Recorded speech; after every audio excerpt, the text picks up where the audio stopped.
Hello बच्चों, नवांकुर विद्यापीठ के डिजी lessons में आप सभी का स्वागत है। बच्चों, आज का हमारा टॉपिक है हमारा राष्ट्रीय ध्वज। आइए बच्चों शुरू करते हैं। हमारा राष्ट्रीय ध्वज। बच्चों, ये देखिए यहाँ चित्र में, ये रहा हमारा राष्ट्रीय ध्वज। ओके, यह हमारा राष्ट्रीय ध्वज है। 15 अगस्त को हमारा देश आज़ाद हुआ था। 26 जनवरी को हमारा संविधान लागू हुआ था। ये दोनों हमारे राष्ट्रीय त्योहार हैं। 15 अगस्त को स्वतंत्रता दिवस कहते हैं। 26 जनवरी को गणतंत्र दिवस कहते हैं। इन दोनों दिन राष्ट्रीय ध्वज फहराया जाता है। हम अपने राष्ट्रीय ध्वज को तिरंगा कहते हैं। बच्चों, ये है राष्ट्रीय ध्वज। 15 अगस्त को हमारा देश आज़ाद हुआ था और 26 जनवरी को हमारा संविधान लागू हुआ था। बच्चों, 15 अगस्त यानी कि स्वतंत्रता दिवस और 26 जनवरी यानी गणतंत्र दिवस, ये हमारे राष्ट्रीय त्योहार हैं। ओके बच्चों, इन दोनों दिन राष्ट्रीय ध्वज फहराया जाता है। बच्चों, हम राष्ट्रीय ध्वज को तिरंगा भी कहते हैं। ओके, आइए आगे बढ़ते हैं। इस ध्वज में 3 रंग होते हैं, केसरिया, सफ़ेद और हरा। केसरिया रंग त्याग और बलिदान का प्रतीक है। सफ़ेद रंग शांति का प्रतीक है। हरा रंग खुशहाली और समृद्धि का प्रतीक है। ध्वज के ऊपर केसरिया रंग की पट्टी होती है। बीच में सफ़ेद रंग की पट्टी होती है। हरे रंग की पट्टी सबसे नीचे होती है। बीच की सफ़ेद पट्टी में अशोक चक्र होता है। बच्चों, ध्वज में 3 रंग होते हैं। ये देखिए है ना, 3 रंग, 1 2 3 है ना। सबसे ऊपर होता है केसरिया रंग यानी नारंगी रंग, बीच में सफ़ेद और नीचे होता है हरा रंग। बच्चों, तिरंगे के बीच में जो चक्र होता है, इसे हम अशोक चक्र कहते हैं। ओके बच्चों, केसरिया रंग त्याग और बलिदान का प्रतीक है। सफ़ेद रंग शांति का प्रतीक है और हरा रंग खुशहाली और समृद्धि का प्रतीक है। अशोक चक्र को सम्राट अशोक के शेर चिन्ह से लिया गया है, इसलिए इसे अशोक चक्र कहते हैं। अशोक चक्र में 24 आरें यानी लाइनें होती हैं। यह चक्र हमें 24 नियमों के पालन की प्रेरणा देता है। ध्वज फहराने के कुछ नियम हैं, उनका पालन करना अनिवार्य है। बच्चों, ये रहा हमारा शेर चिन्ह। सम्राट अशोक के शेर चिन्ह से लिया गया है अशोक चक्र। ये देखिए, ये रहा अशोक चक्र। इसमें कितनी लाइनें होती हैं बच्चों? 24 लाइनें होती हैं। ये दिख रही हैं ना आपको, ये छोटी छोटी चारों तरफ, ये 24 लाइनें होती हैं। यह हमें 24 नियमों के पालन करने की प्रेरणा देती हैं। ओके बच्चों, आगे बढ़ते हैं।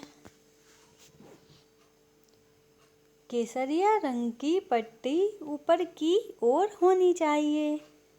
ध्वज का डंडा सीधा रखना चाहिए। ध्वज भवन के सबसे ऊंचे स्थान पर फहराना चाहिए। ध्वज फहराते समय सभी को सावधान खड़े रहना चाहिए। राष्ट्रीय गान बोलना चाहिए। राष्ट्रीय गान की समाप्ति पर भारत माता की जय बोलना चाहिए। सूर्यास्त से पहले ध्वज उतार लेना चाहिए। फटा हुआ ध्वज नहीं फहराना चाहिए। ध्वज हमारी आज़ादी का प्रतीक है। इसकी रक्षा प्राण देकर भी करनी चाहिए। राष्ट्रीय ध्वज हम में एकता की भावना जगाता है। बच्चों, ये देखिए, ये है हमारा राष्ट्रीय ध्वज, है ना।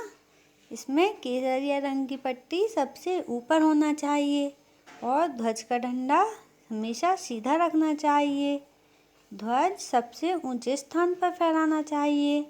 हमारे भवन के ऊंचे स्थान पर फहराना चाहिए और ध्वज फहराते समय सबको ऐसे सीधे सावधान खड़े रहना चाहिए। राष्ट्रीय गान बोलना चाहिए।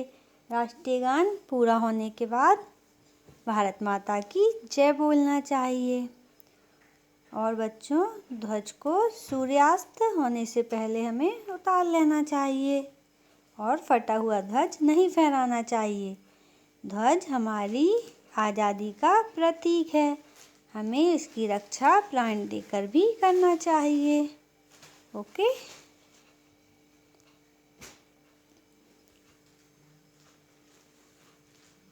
निम्नांकित प्रश्नों के उत्तर दीजिए। प्रश्न 1, राष्ट्रीय ध्वज को तिरंगा क्यों कहते हैं? बताइए बच्चों, राष्ट्रीय ध्वज को तिरंगा क्यों कहते हैं? क्योंकि इसमें 3 रंग होते हैं, इसलिए इसे तिरंगा कहते हैं। दूसरा है, अशोक चक्र क्या है? ध्वज के मध्य में 24 सलाखाओं का चक्र अशोक चक्र है। तीसरा, ध्वज फहराने के कोई 2 नियम बताओ। पहला, ध्वज का डंडा सीधा रखना चाहिए। दूसरा, फटा हुआ ध्वज नहीं फहराना चाहिए। प्रश्न 4, राष्ट्रीय ध्वज किस बात का प्रतीक है? राष्ट्रीय ध्वज आज़ादी का प्रतीक है। ओके। प्रश्न, दिए गए शब्दों से रिक्त स्थानों की पूर्ति कीजिए। बच्चों, हमें यहाँ शब्द दिए हुए हैं, इनकी मदद से हमें रिक्त स्थानों को पूरा करना है। चलिए शुरू करते हैं। पहला, इसकी खालिस्तान प्राण देकर भी करना चाहिए। रक्षा, इसकी रक्षा प्राण देकर भी करना चाहिए। दूसरा, 15 अगस्त को हमारा देश खालिस्तान हुआ था। आज़ाद, 15 अगस्त को हमारा देश आज़ाद हुआ था। तीसरा, हमारे ध्वज को खालिस्तान कहते हैं। हमारे ध्वज को तिरंगा कहते हैं। चौथा, अशोक चक्र खालिस्तान के शेर चिन्ह से लिया गया है। सम्राट अशोक, है ना। अशोक चक्र सम्राट अशोक के शेर चिन्ह से लिया गया है। प्रश्न, पाठ के आधार पर रिक्त स्थानों की पूर्ति कीजिए। पहला, यह हमारा राष्ट्रीय, खालिस्तान में क्या आएगा बच्चों? यह हमारा राष्ट्रीय ध्वज है। दूसरा, अशोक चक्र में खालिस्तान आने होती हैं 24। तीसरा, राष्ट्रीय ध्वज हमें खालिस्तान की भावना जगाता है। खालिस्तान में क्या आएगा बच्चों? एकता। राष्ट्रीय ध्वज हमें एकता की भावना जगाता है। चौथा, केसरिया रंग की पट्टी सबसे खालिस्तान रखनी चाहिए। केसरिया रंग की पट्टी सबसे ऊपर रखनी चाहिए। प्रश्न, हाँ अथवा नहीं में उत्तर दीजिए। पहला, 26 जनवरी को हमारा संविधान लागू हुआ था। हाँ। दूसरा, सफ़ेद रंग शांति का प्रतीक है। हाँ। तीसरा, फटा हुआ ध्वज फहराया जा सकता है? नहीं। चौथा, सफ़ेद रंग की पट्टी ऊपर रखनी चाहिए? नहीं। बच्चों, हमारा पाठ पूरा हो चुका है। नेक्स्ट वीडियो में फिर मिलेंगे। Thank you.